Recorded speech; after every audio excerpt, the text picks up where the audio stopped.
Hi everyone. In this video I just want to follow up a little bit on my previous video about using the waist and legs for getting better power on your forehand side. There's a couple of things that I've learned since then, or had reinforced since then, that I want to share. And also just want to mention or reply to the comment that I had from Chaz, where he's just talking about how I played against Colin in the final on the video that I showed, and a little bit of his thoughts about how you need to work at lifting the chop ball versus working against a block ball.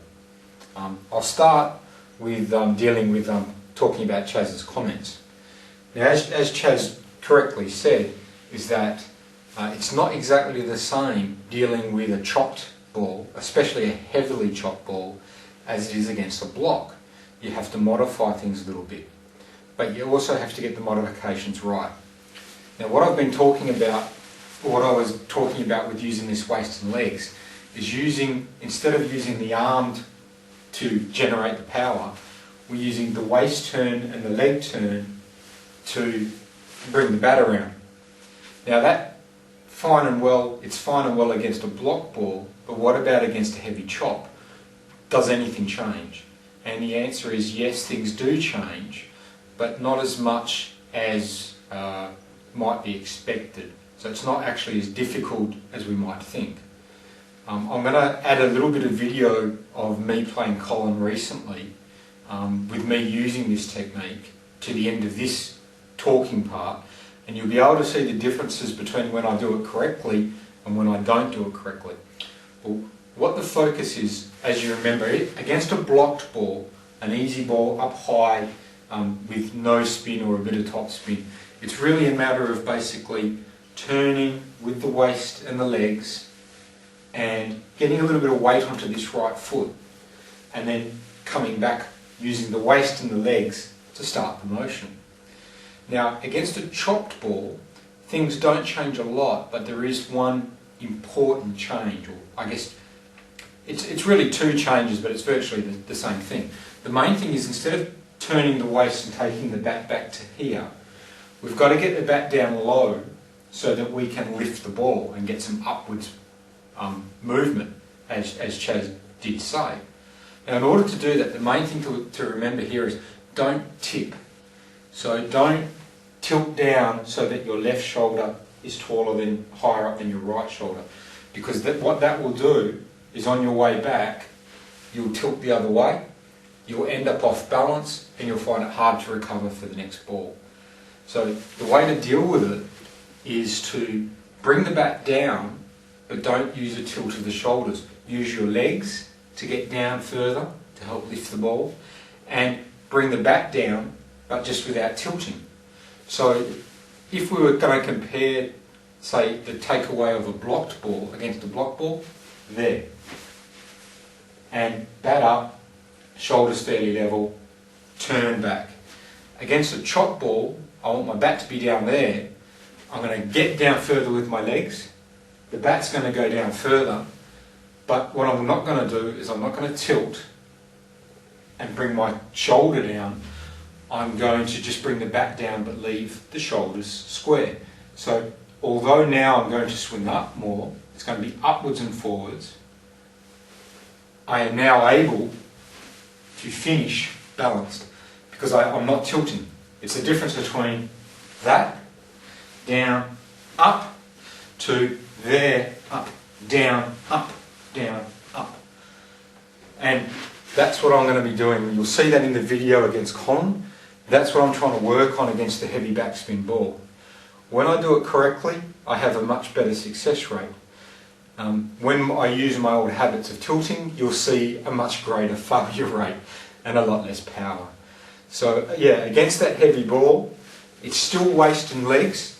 You do need to get lift, but you get the lift from bending the legs to help you get down. So the legs can help lift you up on the way up. And by bringing the bat down, but without dipping the shoulders, just bringing the bat down, powering up. Okay? Now, that's the basics that you'll see. Now, a couple of little things that I just want to add to the original video that I'd like to reinforce, that in the last 2 or 3 weeks I've learnt as I'm continuing to learn and groove the technique. There's a couple of extra things that I just want to mention. The first thing is this waist turn and leg turn. Okay, it's proving to be very effective for me. It's very useful. Okay, I'm finding that quite handy. The 2 things I'm just want to repeat is that firstly, because I'm turning from the waist and I'm not generating everything from my arm, I'm finding that I am actually taking the ball further out from my body. Now what that's doing is, because I've always taken the ball fairly close to me, it means that now I don't actually have to stand so far to the right to get to the ball. So I'm learning now to reposition myself. Instead of having, if the ball's going to be about there, instead of having to get here to play my loop, I don't have to be anywhere as near the ball. So my basic positioning is actually shifted a little bit to my left, to the camera's right.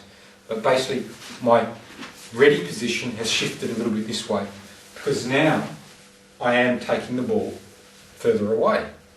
So it's something to bear in mind that, yeah, I've got to keep in mind I need to be a little half step further to my left. The second thing that I've kind of noticed is that I was hitting quite well, but every so often under pressure I was finding myself ending up like this a little bit and leaning over to my left. There were 2 reasons for that, and both caused by more or less the same thing. In order to make this work very well, is you have to have the legs out wide. Having the legs out wide, what that allows you to do is, as you go to the right, you want to put weight onto this right leg and then finish back square. Now, if, as I do occasionally, if you get too narrow and you bring your legs in a little bit, I'll just go back a little bit so you can see a bit better. Okay. So if I'm out nice and wide and I want to get a ball that's, do my normal loop, I want to put weight onto this leg. I want to then hit the ball and come back to balanced. So commit to the right leg, put weight on the right leg, come back, finish, balanced and ready to go in either direction. If your legs are wide, it's easy to do, because even when you're out there committing to this right leg, my centre of gravity is still inside my knee and my foot. So it's easy then to come back. If I go narrow, which I tend to do, I have that habit of narrowing my stance. If I then do that, my centre of gravity is basically on top of my leg, as you can see, very much on top of it. Now if I then try and swing back and really turn my waist, I tend to end up pulling myself over balance. And what's happening is, because I'm not committing, I'm not getting enough weight over here, I can only go there kind of thing. I end up on my follow through over this side. So it's important to do one of 2 things. If you can get wider and lower, do that. That's the best thing. You can get your centre of gravity inside your leg and recover. If you can't do that, physically can't get that low, and you can't bend your knees, the next thing, best thing to do is make sure that you don't overswing. Cut back the swing a little bit so that you don't end up over here.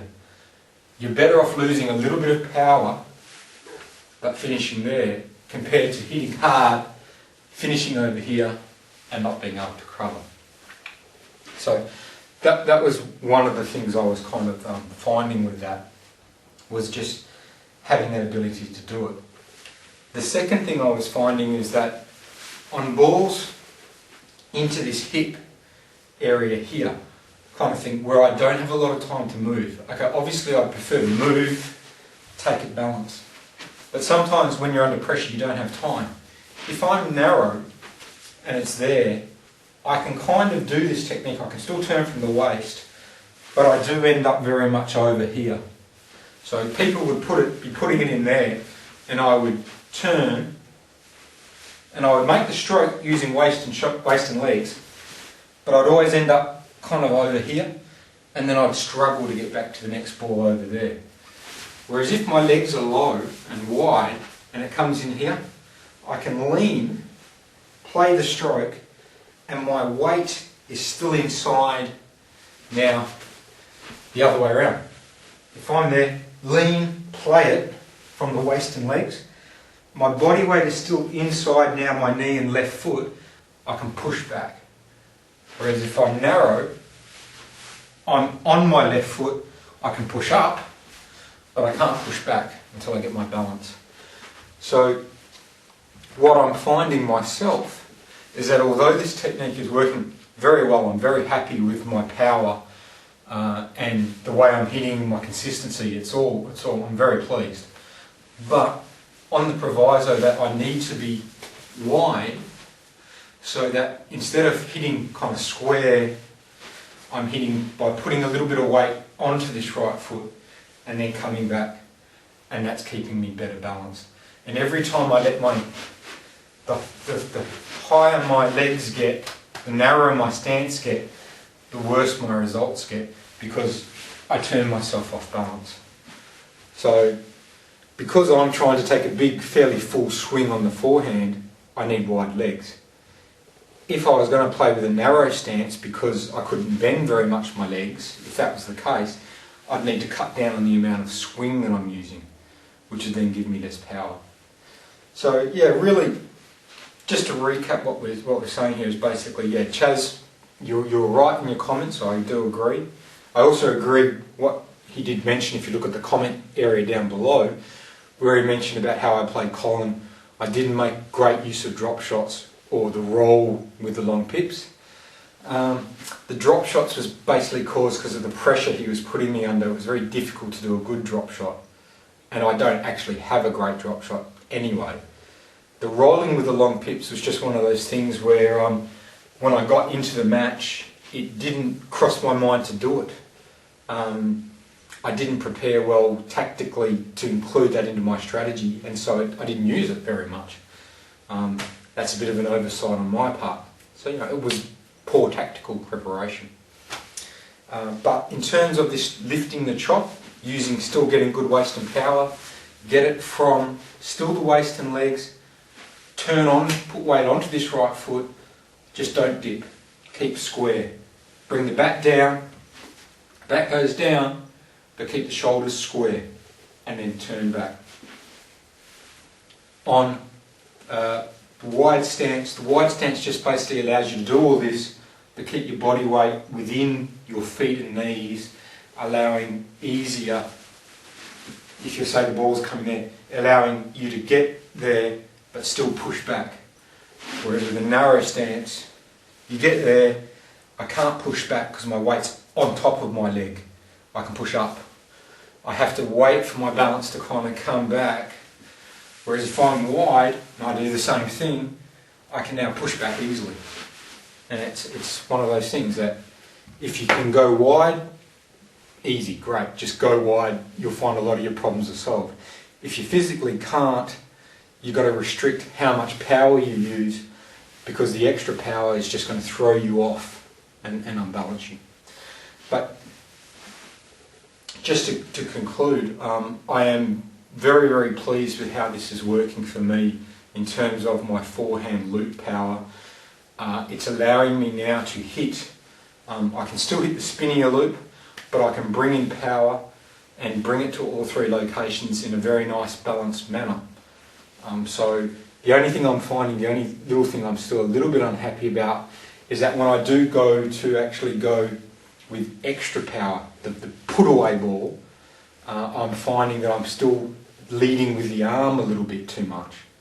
So my normal loop is actually quite nice and powerful with the waist and legs.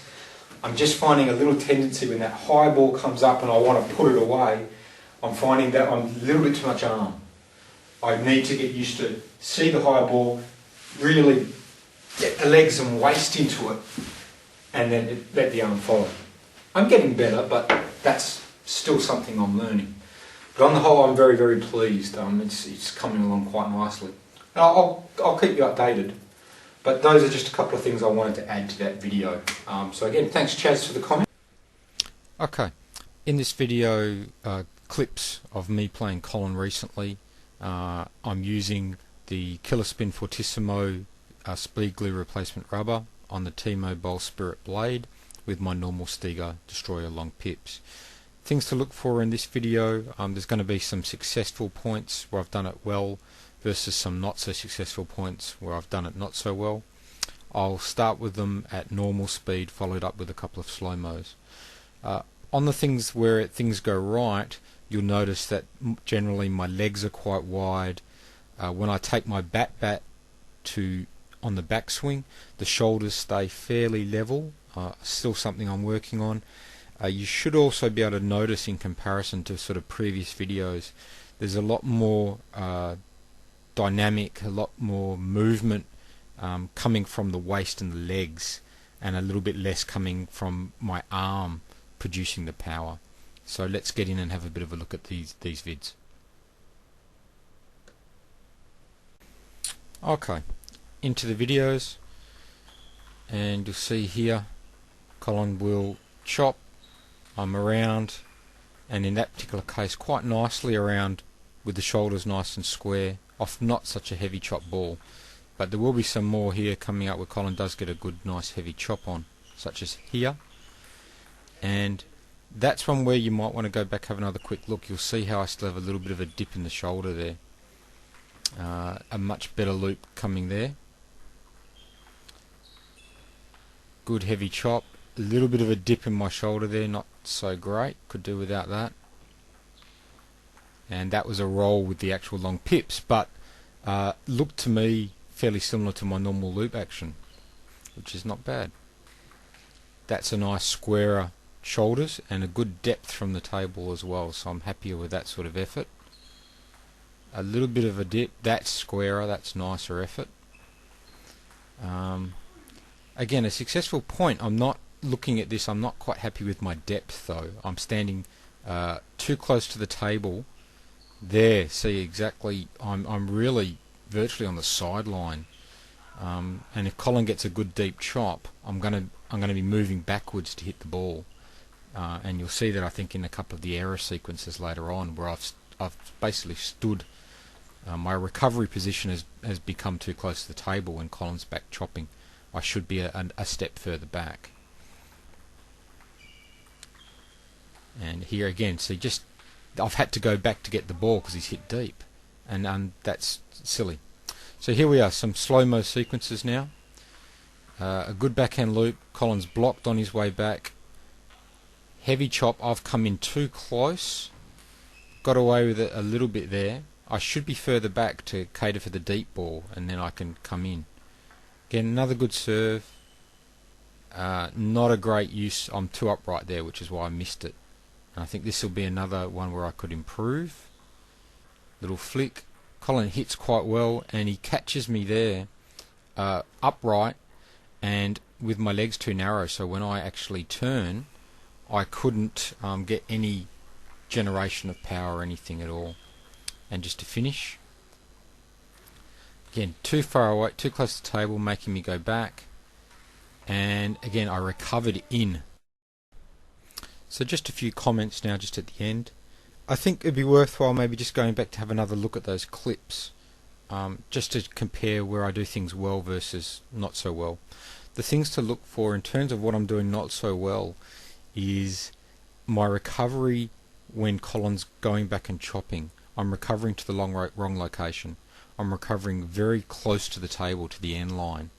And that means that every time Colin manages to land a deep ball, whether it's a deep chop or one of his deep kind of fishing loop lob type thing, every time he manages to land it deep, I have to jump backwards, and I'm generally then moving backwards and hitting the ball at the same time, or I'm stepping backwards and all my weight is on then the back foot, and I'm having to take the ball very late, which means that I can't get any forward power transference, which is not so good.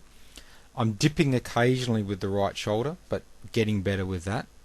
So those kind of errors, especially the depth thing, well, that's I've over a number of years gone to the wrong location. I'll slowly fix that. Things that are going well though is that in general my stance is getting wider, and when it doesn't, you've seen the result. When it stays narrow, how you can't generate power and you get off balance. But the stance is getting wider. I'm generating definitely better from the waist and the legs, generating the power of the shot. That's also allowing me to get my shoulders squarer a lot more. I'm finding that that's getting better. Consequently, the actual power and penetration of the ball when I'm doing this thing right is definitely a lot faster, flatter, still good spin, but definitely a lot more power in the ball. So as I said in the discussion points, I've still got work to do. There's still things I'm learning in terms of definitely where to recover to. On the whole though, I think it's a definite improvement on my old loop, and goes to show that even after 20 years you can still improve techniques if you keep working at it.